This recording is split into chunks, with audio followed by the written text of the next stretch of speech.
I'm always puzzled when I'm asked, what can we do? I think that there are a lot of clever people and a lot of experience in the West. Political will is needed. If you ask me for a short answer, political will.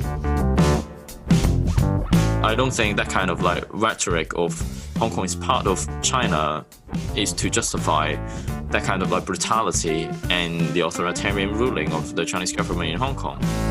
And now, The Good Fight with Yascha Mounk.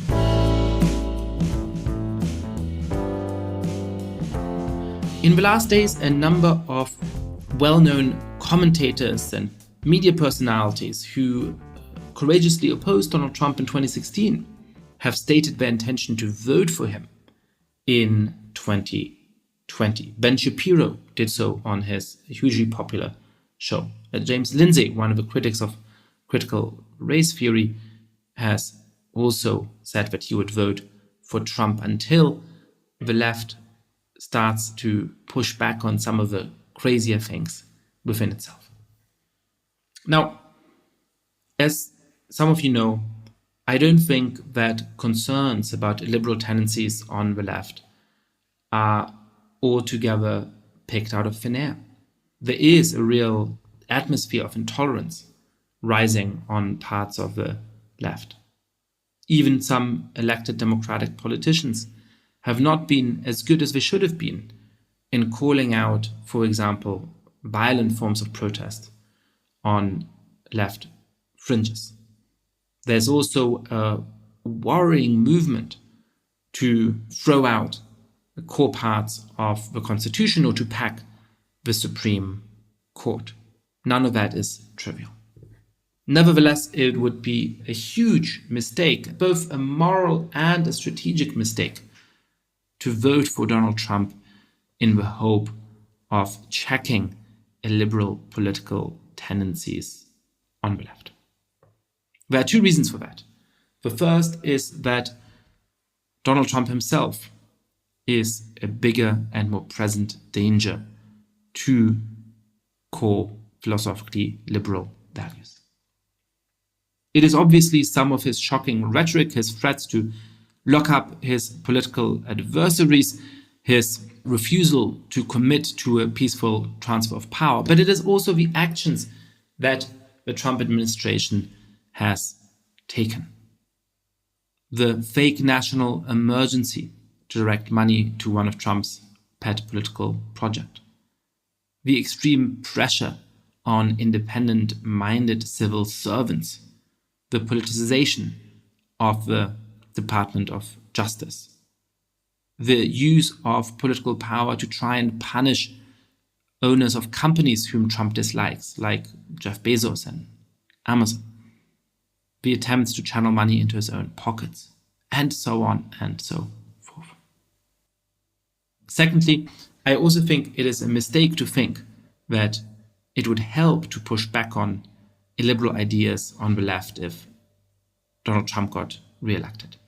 And the reason for that is that Trump's extremism, Trump's excesses, are themselves the strongest source of support for many of those ideals. It is Trump being in office that makes some of the most pessimistic, some of the most, I would say, overly pessimistic statements about how fundamentally unjust America is seem more plausible.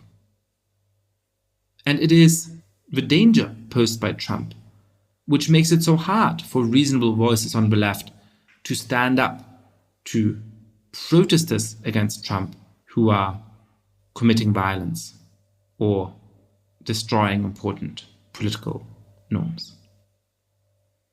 In 2016, there were fears that Trump's election would remake America in its own image, that his influence would make the country far more right-wing. In fact, opinion moved to the left. In some ways, the same might happen now. If Trump were re-elected, we would likely get an even more vicious cultural and political fight, and polarization would be further deepened. It would become even harder to stand up to some of the illiberal tendencies on the left. On the other hand, if Democrats sweep and Biden takes office, there would likely start to be some pushback against the excesses on the left.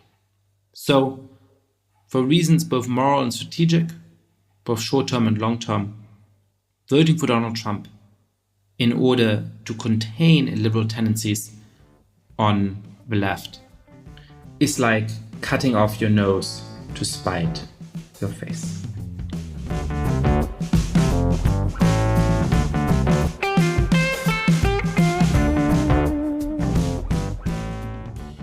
Today we have a special episode of The Good Fight in which I'm talking not to one but to two important opposition leaders and democratic activists from around the world. First up, there's Andrei Sannikov.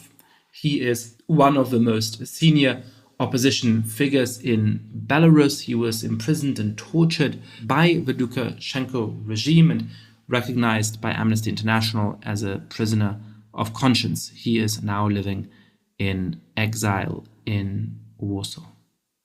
The second is Nathan Law, one of the most important young activists for democracy in Hong Kong and a former chairman of Demosisto. He has recently left Hong Kong to avoid the crackdown there and is now temporarily in residence in London. Especially putting these two conversations in dialogue with each other, having them back to back, helped me learn a lot about how difficult it is to stand up for those values under the most challenging circumstances and some of the trade-offs that pro-democracy activists have to maneuver and think through as they are fighting for their ideals. I hope you enjoy these two conversations. Andrei Sannikov, welcome to the podcast. Hello. Tell us a little bit about the situation in Belarus today. Our listeners will know that there has been for a long time a dictator in the country, that there was an obviously falsified election at this point a little over a month ago, and that for the first time in many decades, there was a real mass uprising to contest those falsified elections. What is the state of play as we're recording this, Andrei? First of all, the elections were falsified not for the first time. I think after 1994, none of the elections or referenda were recognized by international community. I mean by OSCE observers, by Office for Democratic Institutions and Human Rights observers, the only certified observers that are authorized to produce the verdict on the elections according to the Copenhagen documents. So Lukashenko has been illegitimate for quite a long time, and unfortunately there was not much reaction on this state of falsifying elections and continues as illegitimate ruler of Belarus. And so it was boiling, and that's why the people got fed up with his rule, with his brutality, because it is not that he is using force in the street for the first time, because it is in 1999 when the real opposition leaders that were much more popular than Lukashenko were killed. The official version was they disappeared, and we tried to find them. We were exploring all kinds of possibilities, although the suspicion was always there that they were murdered by Lukashenko on Lukashenko's orders. And I'm speaking about the former Interior Minister Zakharenko. I'm speaking about the former Speaker, Vice Speaker of the Parliament and Head of Election Committee Gonchar, and I'm speaking about mysterious death of the uncontested leader of the opposition, Gennady Karpenko, who in the hospital. So that's why I can say that Lukashenko been unlawful ruler starting from end of the 90s, when he changed the constitution and usurped the power and destroyed the separation of powers. And he did nothing to really deliver on his promises, and he started to build a dictatorial system, very ruthless, very dangerous for the people, and this time people revolted. And so we've seen the pictures of these incredible protests in the street of Belarus, of the capital, but also of other cities. But at the same time, I guess the question in those moments is always whether the military and the security forces stand by the president. And so far, despite a few instances of fraternization between government troops and protesters, it looks as though the apparatus of the state is standing by Lukashenko. So what do you think the prospect is over the next weeks or months of these protests actually helping to bring Lukashenko down? Yes, Lukashenko is very attentive to the international reaction, to the outside reaction. And if he sees that the democratic world is not eager, let's say very reluctant to react to these atrocities in Belarus, he continues, and it is taken by him as an encouragement. As for how long it will last, I think that it may last for as many days as it is allowed to last again by Belarusians inside the country and by the democratic world. Because if the sanctions start to be imposed, I think that it will produce an immediate effect, because the Western world has a lot of leverage, a lot of soft power to deal with the situation in Belarus, starting with the targeted sanctions, personal sanctions, which personally I don't think that they're effective, and continuing with economic sanctions, with trade sanctions, with financial sanctions. So if those are being applied, then it will stop very quickly, and it will help people to, first of all, to survive and to continue their peaceful protest inside the country, to get rid of Lukashenko. Sanctions are always a controversial topic within Western countries because critics of them, especially on the left, tend to say that they're somehow counterproductive or that they only hurt ordinary people. So it's very interesting, I think, to hear you, as one of the leaders of the opposition in Belarus, calling for those sanctions. Explain to us why you think that they would be so effective and why it is that broad spectrum sanctions, rather than those really just targeted at the core figures in the Belarusian state, are most likely to help the opposition. I don't know why they're controversial. I can understand why the countries are reluctant, because they have business with Lukashenko, because dictatorship is a very lucrative situation, because dictatorships are allowing for dirty business, for business bypassing any laws. Dictatorships are natural hubs for smuggling goods. And in case of Belarus, it's been a smuggling hub for trade relations of European Union and Russia, when there is a trade war between the two. Russia's embargo on EU products and EU sanctions against Russia. So I think it's a hypocrisy to call sanctions counterproductive, and especially hypocritical argument, which I hear quite often, that it will hurt the people in the country under sanctions. No, Lukashenko, his regime and his brutality is hurting people, not the sanctions. I can tell you that I am myself an example of effectiveness of the sanctions and economic sanctions, because I was released when I was in jail after the election of 2010.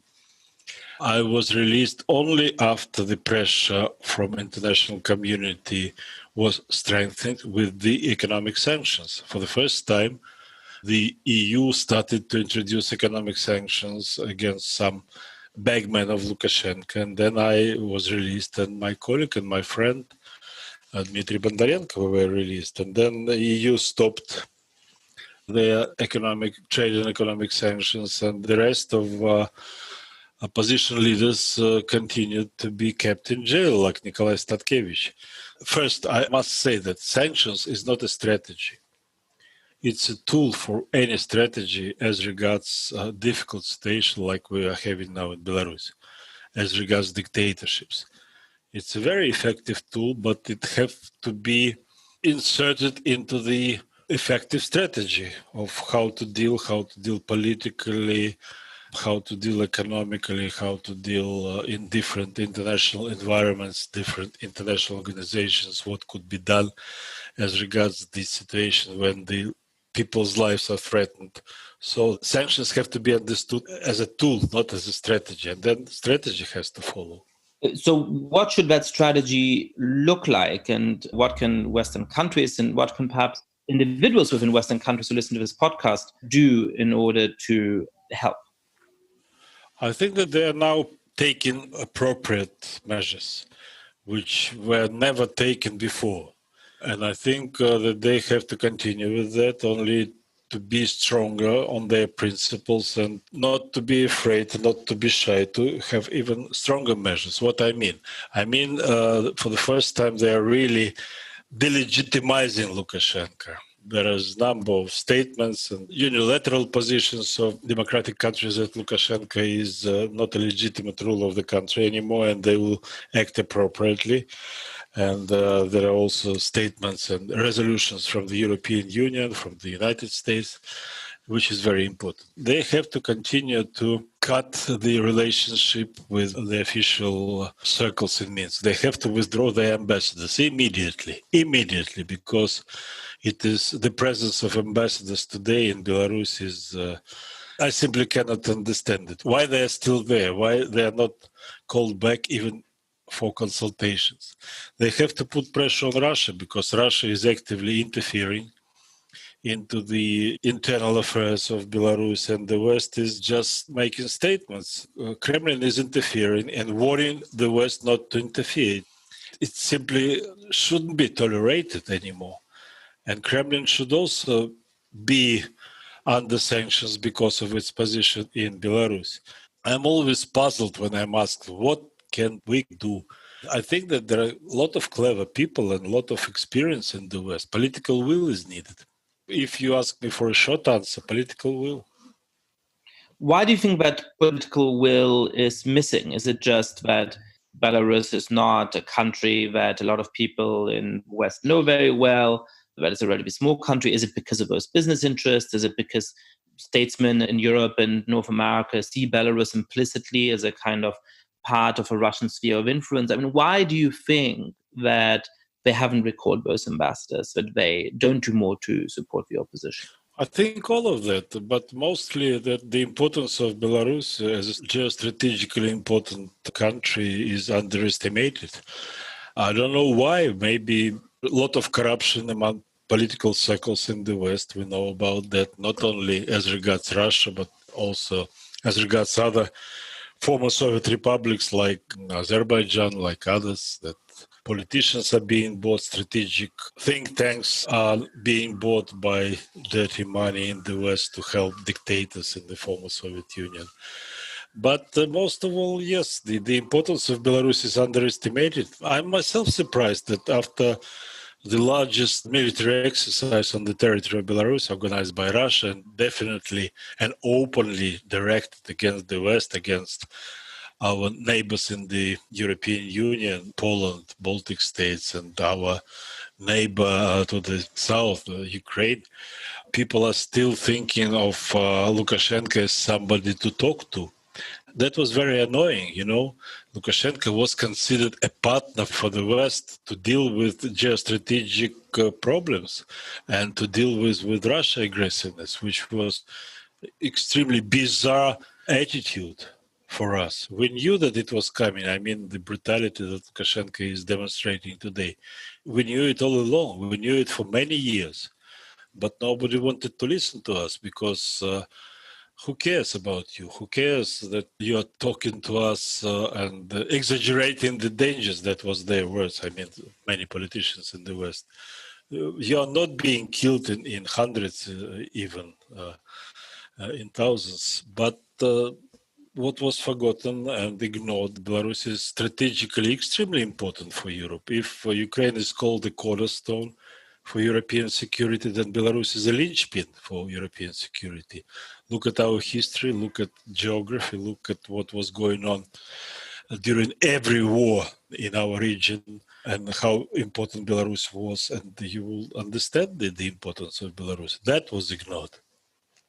Another debate that's really gaining traction in the West at the moment is about how we should think about democratic values, whether those are provincial Western values, and there's a mistake in trying to impose them on other countries. And so actually we should do less, for example, to fund institutions like the National Endowment of Democracy that engage in democracy promotion around the world, that help opposition movements to access resources to be able to fight for their values, or whether to think of those as universal values that people, irrespective of the part of the world they're in, irrespective of their cultural background, irrespective of the histories of their country, will aspire to, and that therefore we have an obligation to help foster.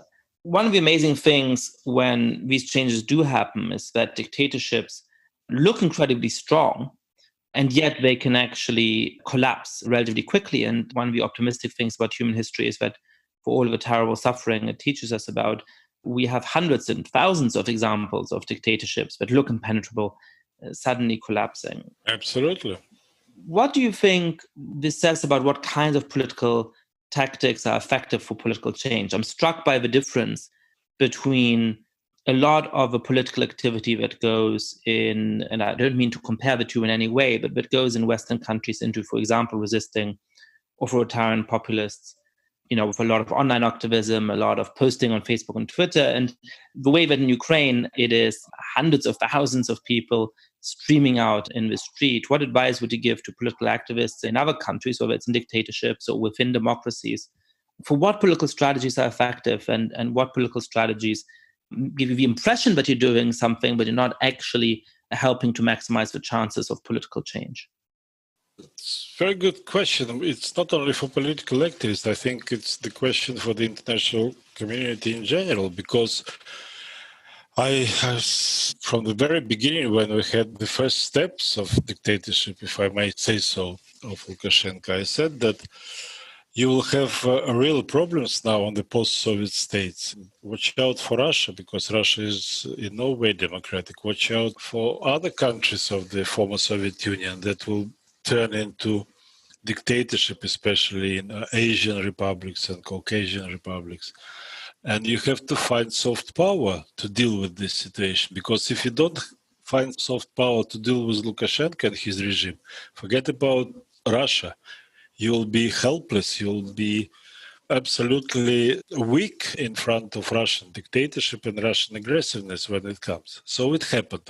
I'm not happy that my predictions were accurate, but it's still time to think hard and to apply soft power in Belarusian situation. And here you mentioned political activists in the world, they have to lobby their governments for stronger attitude towards Lukashenko. We are happy that Belarusians all over the world are demonstrating, that there are very meaningful demonstrations going on. I can give you an example of demonstration near the stock exchange in London, protesting against bloody bonds that were placed at London Stock Exchange, and protesting also at the banks that facilitated these bonds to be placed. And I also can mention you the protest in the United States demanding the tough attitude of towards Lukashenko, and the Senate and Congress already reacted by considering him non-legitimate ruler of Belarus. So I think all kind of soft power of political activists, but also of the governments. Also the governments, and financial support is also something that is badly needed today. And what is lacking today, which is very important in our situation, the strong international trade union solidarity, because the strikes that started in Belarus, they were not noticed in the world. Only now, slowly, we are having some information that the trade unions are sending their support, they are sending their representatives, like the head of Polish Solidarity, I mean trade union, went to Belarus even and met with these workers who are on strike. But, they are left alone. They are being now ruthlessly oppressed whenever they start to think of strikes, and they're being arrested. And we know how strong the trade unions could be. We know how strong the American trade unions, German, French, English and British and others are. It's a powerful force which is not being used in Belarus. So I think that if there is a really concentrated effort of soft power as regards Belarusian situation, it will be really helpful, and it will be a very quick way to the solution. What would you say to those people who say, you know what, the United States, European Union countries shouldn't engage in democracy promotion. We are just imposing our values on other people, and if they prefer to be ruled by dictators led them. I assume that you don't agree with that. Can you say something to the kinds of people who make those arguments? It is a very humiliating approach. I am one of the leaders of the European Belarus Civil Campaign. The name is European Belarus, and we stand for integration of Belarus into the European Union and into the transatlantic area. We completely share the values, and we want them to be present in Belarus. We were fighting for that. And you know what is happening today? That we are fighting for European and universal values in Belarus, and we are not supported by those who declare that these are their values and they are built upon these values. Because I don't know any other values as a guidance for Belarusian development in the future. Because the question is very simple. We have laws and rule of law to the west of us in Europe. And we have absolute lawlessness to the east of us in Russia. So I think it is natural to choose the protection of human rights, not only human rights, but every right, even economic and social, that Soviet Union was so fond of quoting and referring to, and the civil and political rights of every human being, every citizen in Belarus.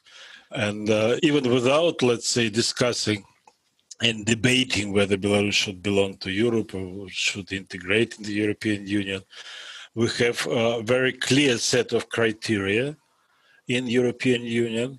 And if we want to go forward, we have to accept this set of criteria and reform our country accordingly. And then we can decide where to go. As for the assistance that is being given by all kinds of foundations, I think the really serious review of the performance of those foundations is badly needed. Because in my view, there is no money and there is no support from these foundations to the real grassroots movements, to the real democracy forces, and the majority of the money goes to the gongos, goes to the groups organized by KGB for the purpose of getting Western money to imitate activities, not to be active. So I think that is part of the problem. It is not the major problem, but it is part of the problem, because if you claim that you are supporting democracy, you are supporting human rights, you have to really prove it. In my view, there is a lack of proof that those values are supported in our part of the world. That's a very interesting way of putting it. It's experience. It's not a way to put it. It's my experience. Tell me a little bit more about the next steps in the Belarusian context. So what is the strategy for the opposition over the coming weeks and months? Is it just to make your presence felt on public squares and streets over and over again? It feels at the moment like there's a kind of stalemate. The protesters are out in the streets, but they haven't been able to displace Lukashenko, who at this point seems more firmly in the saddle than he did about a month ago. So what is it that the opposition can do to dislodge the situation? What's the strategy going forward? No, he is not more firmly in his place. He is going completely mad. He is inadequate, and it is visible. This secret inauguration, so-called inauguration of his, it was something that I think nobody nowhere ever seen or heard of, because it did show that he is panicking. He was afraid even to get the minimum number of people to greet him and to applaud him. Before he inaugurated himself, when more than 5,000 people were present only in the audience.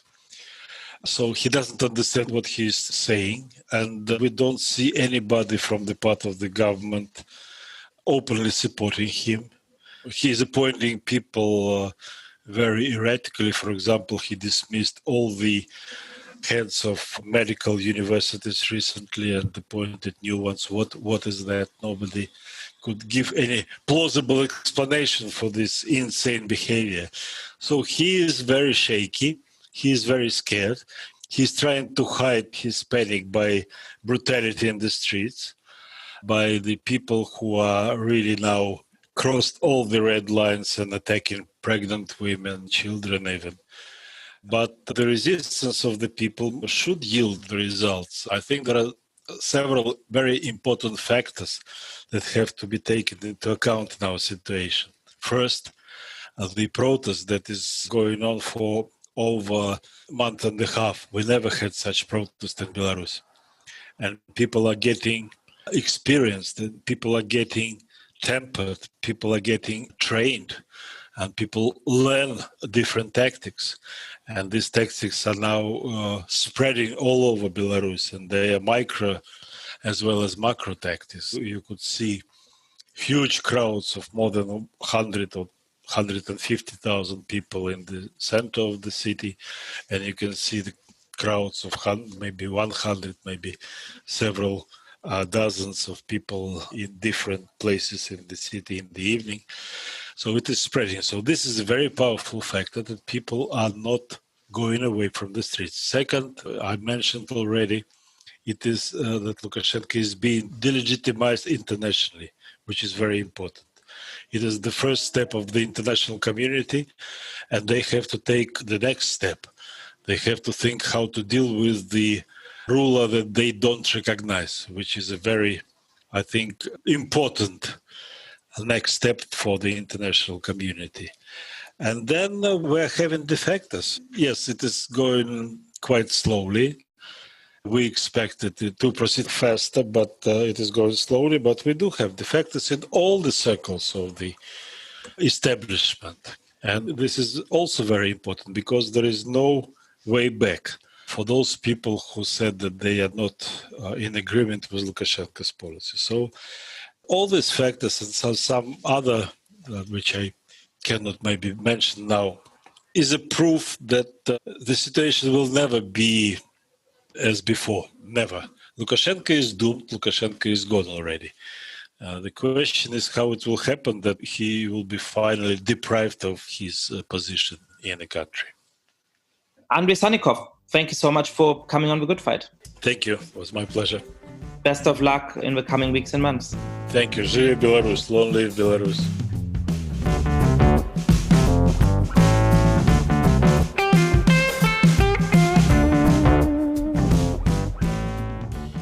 Nathan Law, welcome to The Good Fight.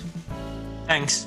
So tell us a little bit about who you are and the last weeks of your life in particular. You were one of the youngest elected legislators in Hong Kong, and you had to leave the country a few weeks ago to go to the United Kingdom, where you currently are in London. Tell us a little bit about how that came to pass. Yeah, hello everyone. This is Nathan from Hong Kong. I am an activist that advocate for Hong Kong democracy. So when I was 21 in 2014, I was the student leader of a civil disobedience action, as we all know, as the Umbrella Movement.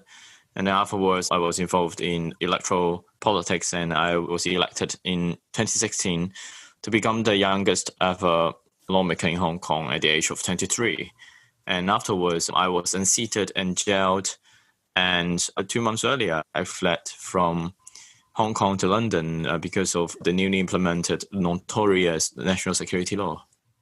So tell us a little bit about the history of democracy in Hong Kong. For listeners of a podcast who may not know the particular history of the city, how did Hong Kong come to be ruled by Britain and then handed over in the 1990s to China, but supposed to have a semi-independent status? Tell us a little bit about the background to understand the stakes in the fight today.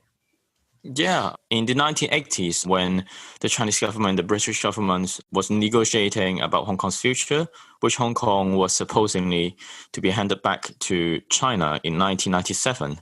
So they were talking about the process of the handover and also the arrangement after the handover when Hong Kong is under the ruling of China. So back then, in order to appease Hong Kong people, Chinese government promised Hong Kong that there will be autonomy and democracy once Hong Kong is returned back to China. So in the future, even though in mainland China, they are having socialist system, they are having, a party-led legal system, and the politics is completely dominated by the Communist Party, then Hong Kong will have another set of system that completely separate the one from mainland China. So it kind of made Hong Kong people more relieved about the handover and thinking that, it's just a change of regime and nothing is going to change our life. So preserving the way of life of Hong Kong is a major topic in 1997 when Hong Kong was handed back from British government to Chinese government. And after 1997, things changed very rapidly, even though Chinese government promised Hong Kong people that we have autonomy and democracy. But as the time goes on, our autonomy, freedom have been eroded and our democracy has never arrived. So for the past 3 decades, Hong Kong people have been fighting for democracy and have been fighting for the Chinese Communist Party to commit into the promises that they gave Hong Kong, but still we are unable to do it. And the political climate in Hong Kong has been declining severely in recent years. So what did that decline of a political climate look like? In what ways were people in Hong Kong self-governing or free 20 years ago that you say are not now? In recent years, massive assemblies, rallies, demonstrations have been taking place. And the Beijing government seems very impatient about Hong Kong people. In 2014, when the government was discussing about the political reform regarding the 2017 chief executive election, which is our top official, which for now is still undemocratically elected, we had a civil disobedience action in order to pressure the Beijing government to implement genuine democracy in Hong Kong. But at the end, Beijing treated with a very heavy-handed approach. And since then, Beijing sees Hong Kong as a threat and tried to demolish the civic space and the civil society quite actively. So since then, in recent years, freedom like freedom of assembly, freedom of education, academic freedom, press freedom, we all have been witnessing landslide erosion on these particular regards. On this podcast, we've really thought about and chronicled how the erosion of those kind of institutions looks like in self-governing countries where authoritarian populists come to power. But I think it would be interesting to hear about how that process went down in these very different circumstances, where you have a majority of people within Hong Kong who want to preserve some of those freedoms when external pressure to undermine them. What were the levers of that? How is it that the Communist Party was able to narrow those spaces for free speech, as you say? Yeah, well, it can come in both ways. It can come from a top-down approach and a bottom-up approach. For top-down approach, it's easy to understand. For example, in the newly established national security law, the Hong Kong government, under the authority of the Chinese Communist Party, they have just issued statement talking about things that you cannot speak under the law. And when you speak it, you're breaching it, and you will be submitted to years of imprisonment. For example, some of the movement slogans or slogans concerning idea of Hong Kong independence, Hong Kong self-determination, things like that, these all are seen as violation of the law. And for some more bottom-up approach, they will use a lot of pro-Beijing organizations or pro-Beijing units that have that kind of reporting culture and putting pressure on you when you speak something that they don't like, and then harassing your families, harassing your working position and your companies and things like that.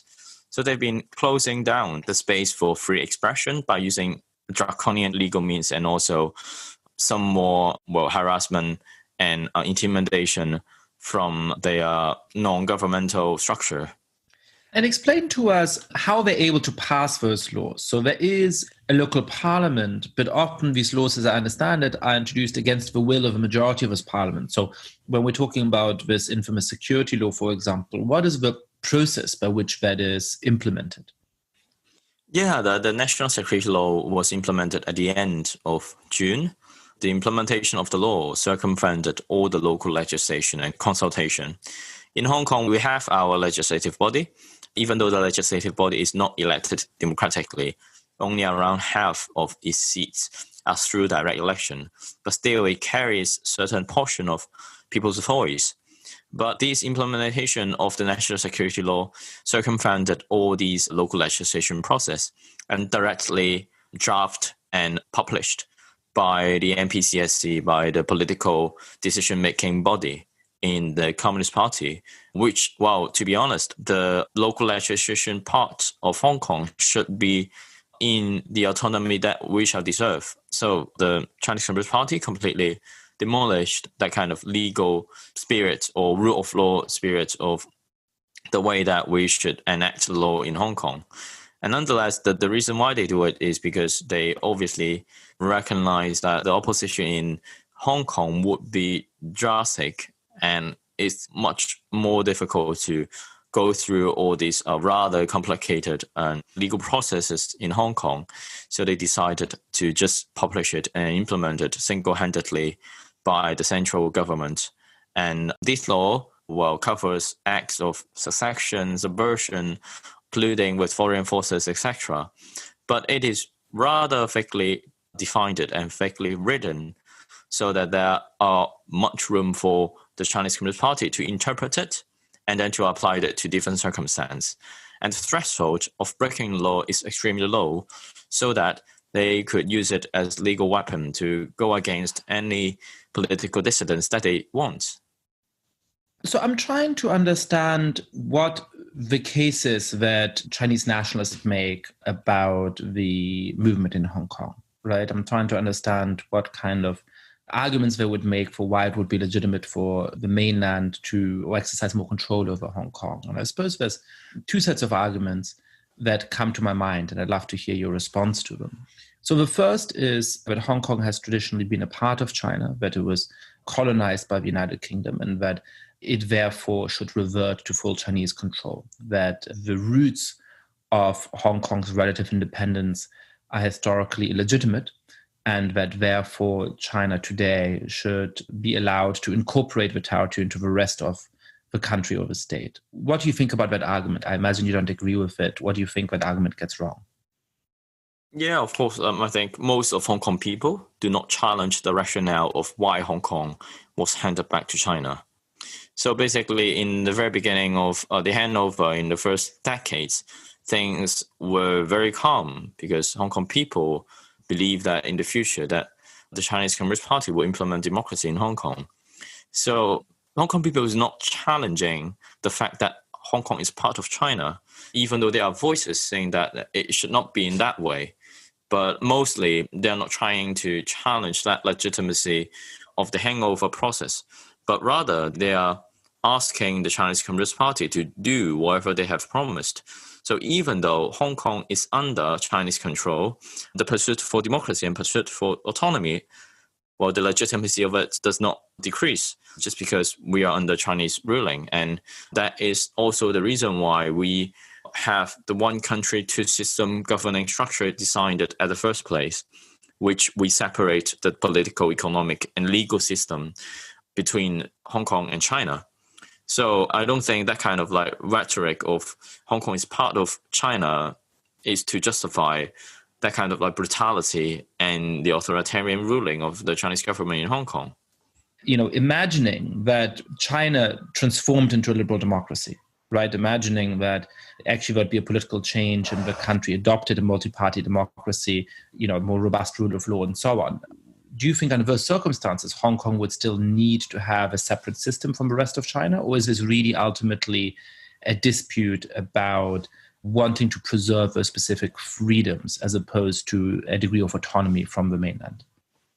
Well, the autonomy of Hong Kong is not only about political, but there are lots of different aspects. That is not only giving Hong Kong people to preserve his way of life, it's also benefiting the Chinese Communist Party and also the whole China. Like, for example, the reason why Hong Kong could provide credible professional services is because its legal system is separated from the one in mainland China, which is all at the mercy of Chinese Communist Party, and there is no rule of law in mainland China. So people decided to have court proceedings in Hong Kong rather than in the mainland China. So I think whether should incorporate the whole system of Hong Kong into mainland China is not only about political influence or political structure, but there are lots of factors that we should consider. So for now, I think remaining Hong Kong to be an autonomous part and respecting its autonomy is the best relationship between Hong Kong and China. And that is, of course, preserving our way of life and really respecting our demands. So when you're saying that this is beyond political things, is there also a sort of cultural difference? Or, when you say the Hong Kong way of life, is that primarily about the kind of freedoms that Hong Kong has enjoyed, the rest of the mainland has not? Or is it also a set of cultural factors? Well, there are different layers about freedom, about culture. or like Hong Kong having its own very unique way of life. For example, yes, we have a free flow of information. We don't have a huge internet firewall that blocks us from using WhatsApp and Facebook. We speak in Cantonese, which is different from the Mandarin that the whole China adopts. And we write in traditional characters, which is not the simplified ones that China has been using. And there are lots of these subtle things that we think, no matter in terms of values, in terms of freedom, in terms of culture, then we are kind of distinct from the ones in mainland China. So I don't think that kind of like differences signify any superiority or inferiority, but it's just a matter of differences. The other thing that helps me understand a little bit is to look at a map and to recognize how few friends China actually has in its regions. When you look at the United States or even at Russia, they have a few countries around the border which are quite friendly with them. You know, they have a kind of sphere of influence, which is a term I don't like. But even if we don't think that a sphere of influence is legitimate, they have a set of countries that are relatively friendly disposed towards them.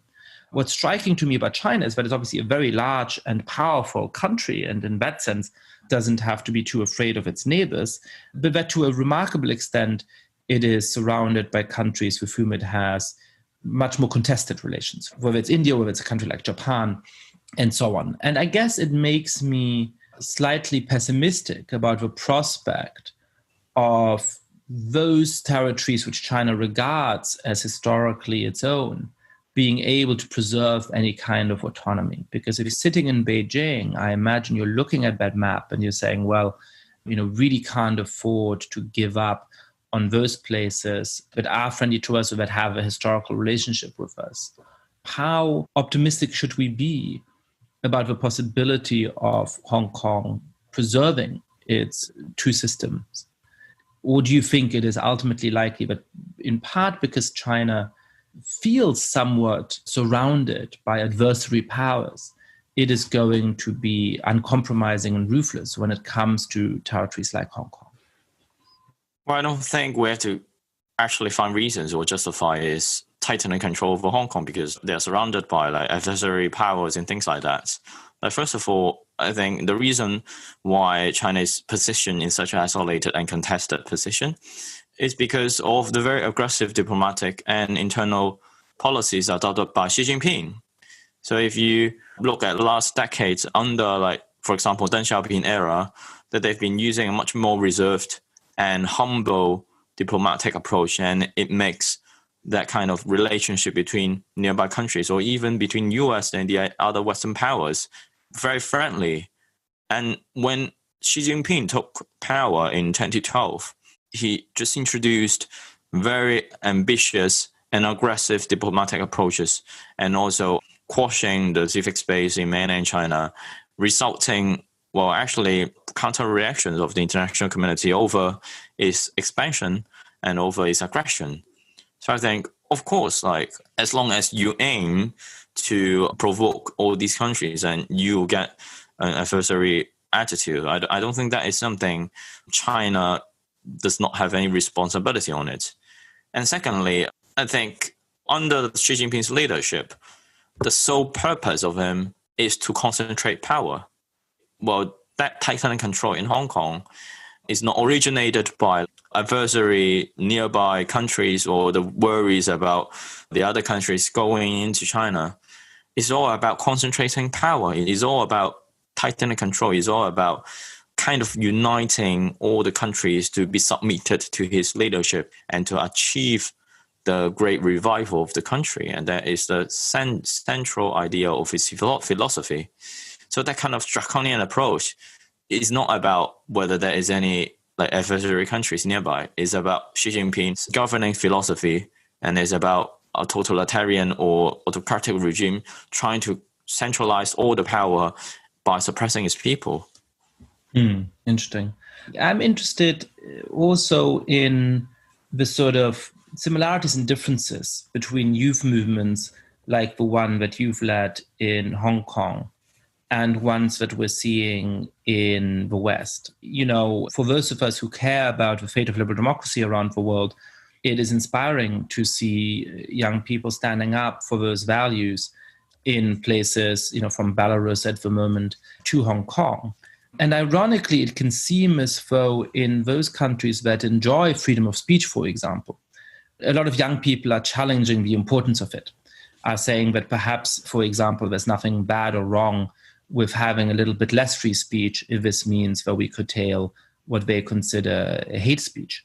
So I guess, my question to you is, how much kinship do you feel with youth movements in the United States or in Western Europe? Do you feel like you are talking about similar values and share a vision of a world? Or do you find that because of a very different political context in which you were formed, your values and your priorities are actually quite different?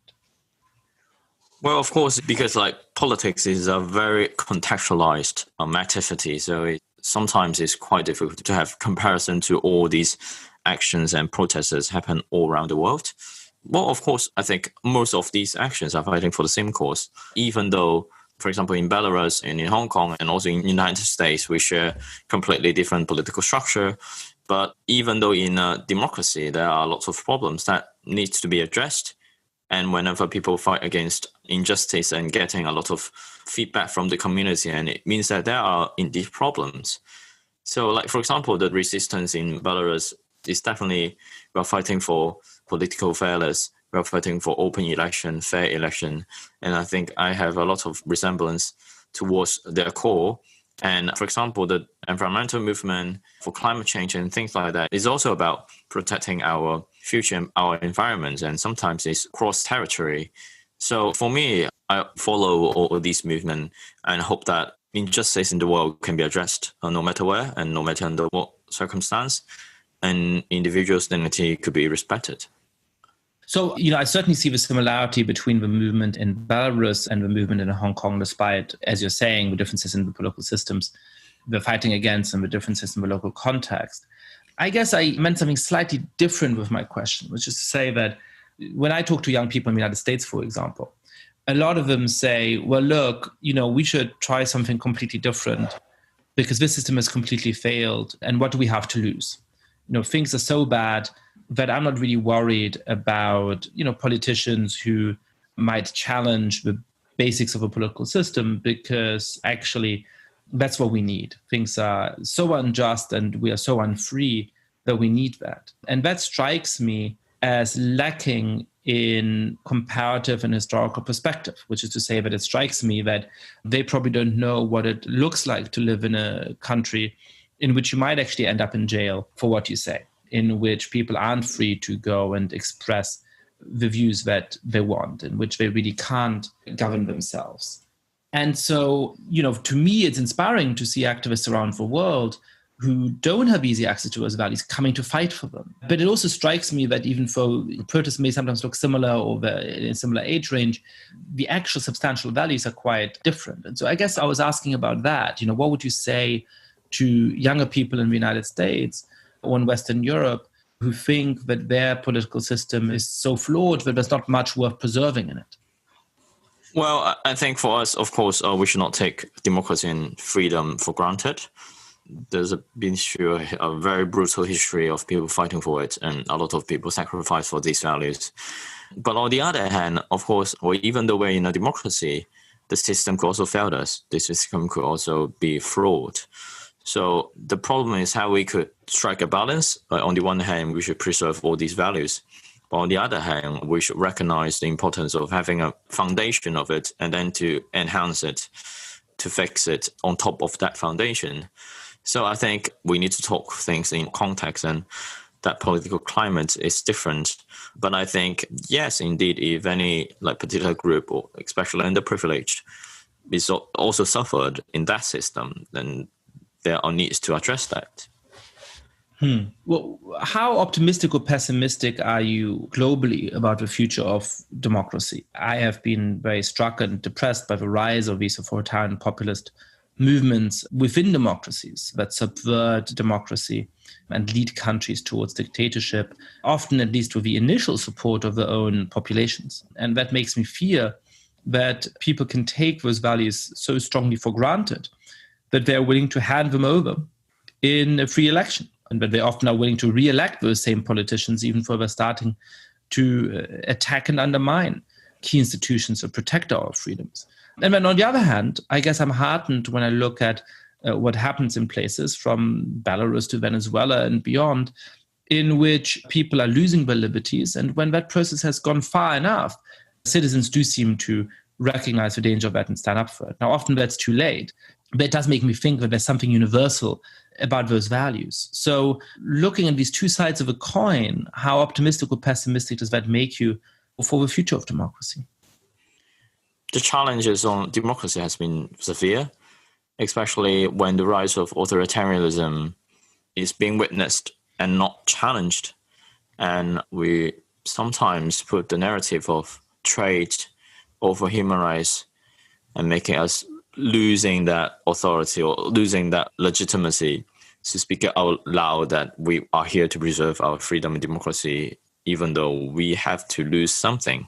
So for me, as long as we are too comfortable with our position, with our democracy, and dare not to outreach and to preserve our values, now definitely we'll face a lot of difficulties. And in that regards, I don't think we're in a good position, in good shape.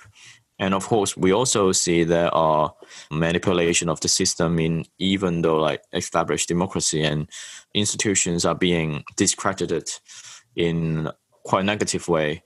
But I think that is the result of we have not been setting up an example of how we should preserve democracy and how we should act in accordance to a shared values in the type of very narrow-minded, interest-based angle.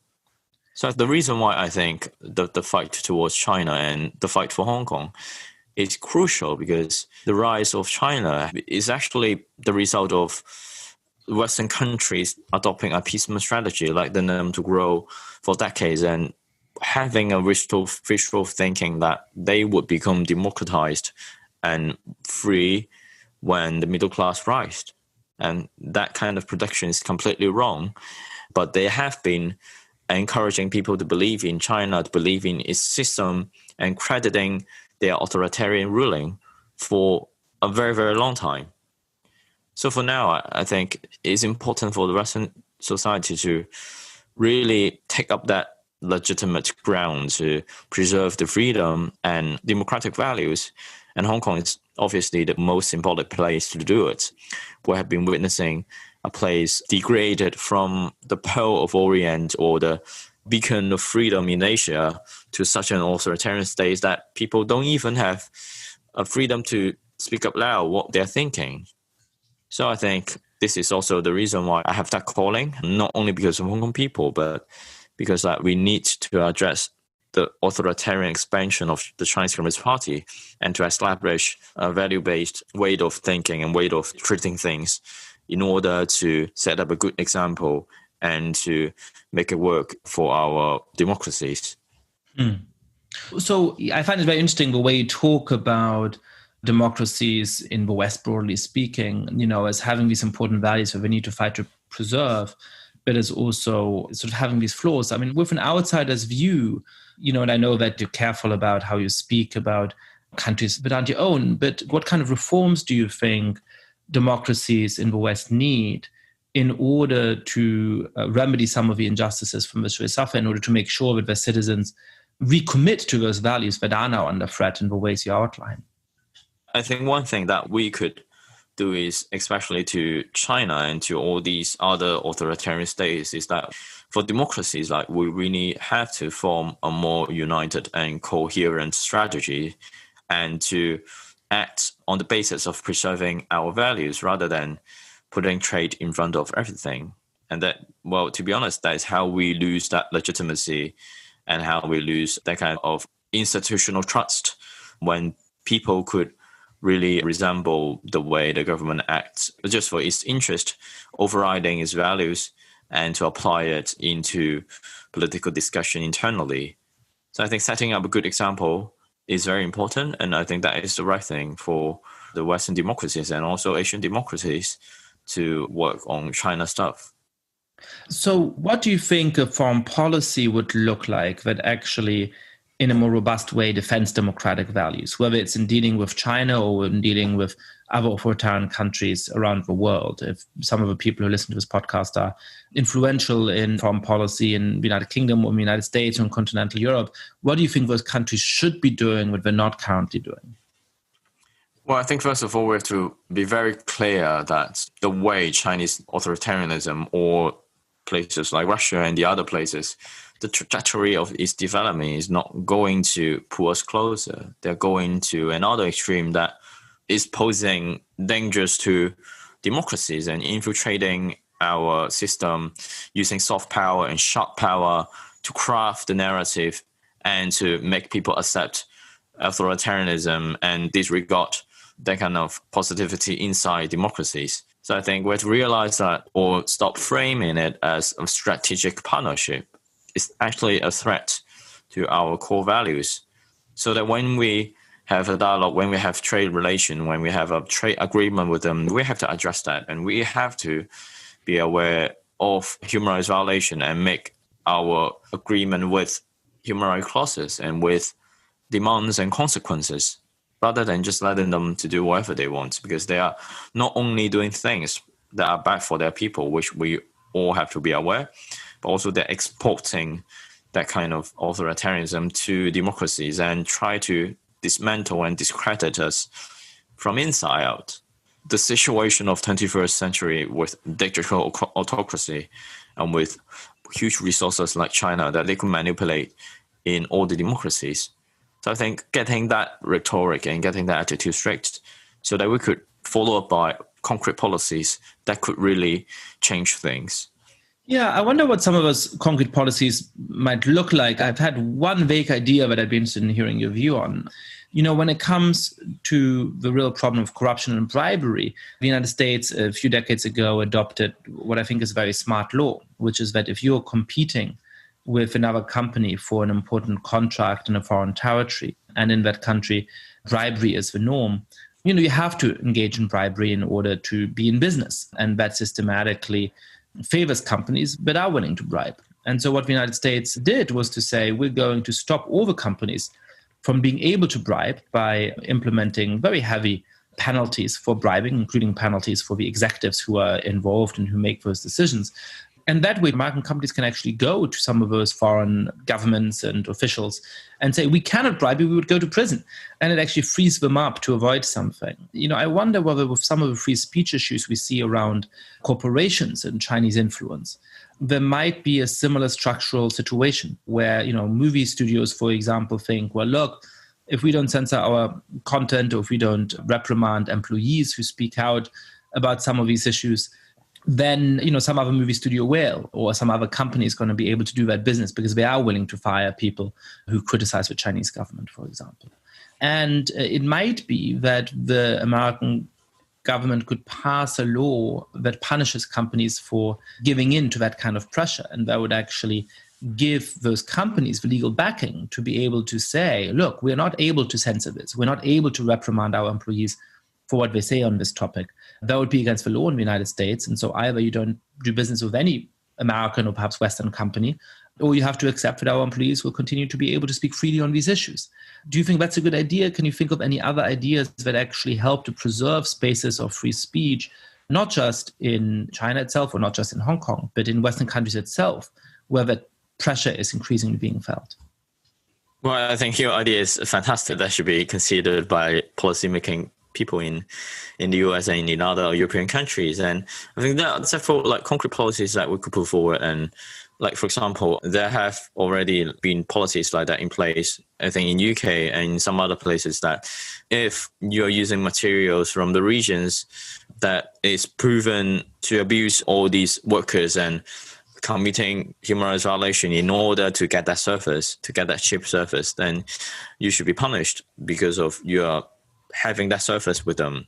Like, for example, the Xinjiang cottons, a lot of them are actually manufactured by the concentration camp and by squeezing all this cheap labor from these Uyghurs.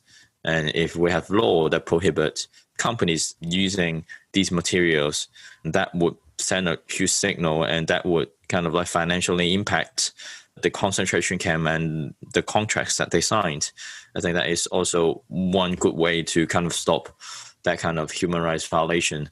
And also putting highest level of scrutiny of Chinese company when they want to go into foreign markets is also important, because mostly for these giant company, they are actually state enterprise. The Chinese Communist Party basically take control of all these so-called independent or companies that are from the people.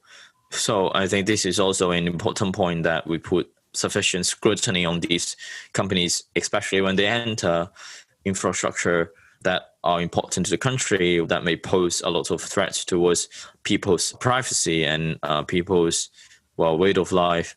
And in order to protect us from that kind of intimidation from authoritarianism.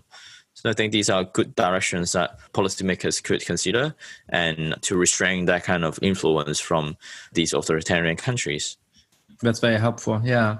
What do you think are the prospects for the democracy movement in Hong Kong? The fact that you had to decide to leave the city, the fact that there are many people who are leaving Hong Kong at this point, the fact that some of the protests have died down because of how restrictive the security law is, all makes it feel a little bit like we might be approaching game over. At the same time, it seems as though China could lose a lot of international standing and credibility if it crushed the movement in an even more violent way than it has done so far. Do you think that your fight, while valiant, is a losing one, or is there a realistic prospect for Hong Kong to regain some of the liberties that it has lost in the last 2 decades? Well, of course, for now, the movement in Hong Kong is at its low point, because under the COVID and also that kind of excessive use of force from the police, it's difficult for us to gather, and it's difficult for us to have that kind of weight of people, seed of people seen again, because they would disperse any public gatherings. So for now, that kind of sentiment for people is not being represented by collective actions. And collective actions is the essence of protest. But for me, I won't say that the movement is dead, because I could still feel that kind of mental strength and eagerness of people voicing out loud and opposing the government. From my point of view, it's the end when people, they stop having that mentality to resist and protest. But I don't think it is now the case. It's just we're in such a difficult times that people have to lay low a bit.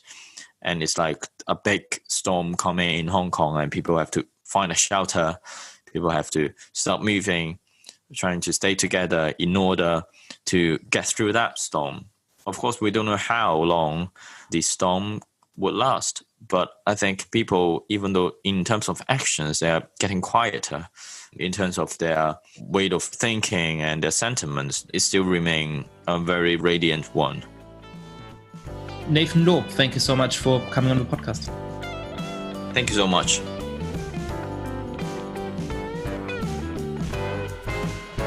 Thank you so much for listening to The Good Fight. Lots of listeners have been spreading the word about the show. If you too have been enjoying the podcast, please be like, rate the show on iTunes, tell your friends all about it, share it on Facebook or Twitter. And finally, please mail suggestions for great guests or comments about the show to goodfightpod@gmail.com. That's goodfightpod@gmail.com.